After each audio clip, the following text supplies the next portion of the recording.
ยูในจานថ្ងៃទៀតទៅដល់ថ្ងៃបើកប្រាក់ខែតែឥឡូវត្រូវការប្រាក់បន្ទាន់តើគួរធ្វើម៉េចទៅណោះ AC Super App អាចជួយលោកអ្នកបាន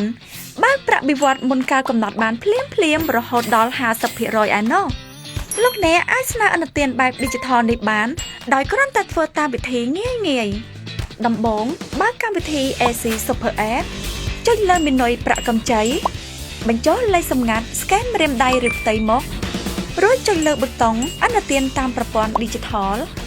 ហើយចុចលើឥណទានប្រាក់បៀវត្សបន្ទាប់មកចុចលើឥណទានបើកប្រាក់បៀវត្សមុនរួចបញ្ចូលចំនួនទឹកប្រាក់ដែលលោកអ្នកត្រូវការចុចអាននិងយល់ព្រមតាមលក្ខខណ្ឌឥណទានហើយចុចលើប៊ូតុងយល់ព្រមសូមអាននិងចុចយល់ព្រមលើកិច្ចព្រមព្រៀងផ្ទៀងផ្ទាត់ព័ត៌មានឡើងវិញរួចចុចលើប៊ូតុងបញ្ជាក់ជាការស្រេចមាន AC Super App ដោយមានធនាគារពិតដែលស្ថិតនៅជួយគ្រប់គ្រងលោកអ្នកគ្រប់កាលៈទេសៈនិងគ្រប់ទីកន្លែងសូមអរគុណ AC Lida ប្រជាធនាគារដែលលោកអ្នកជឿទុកចិត្ត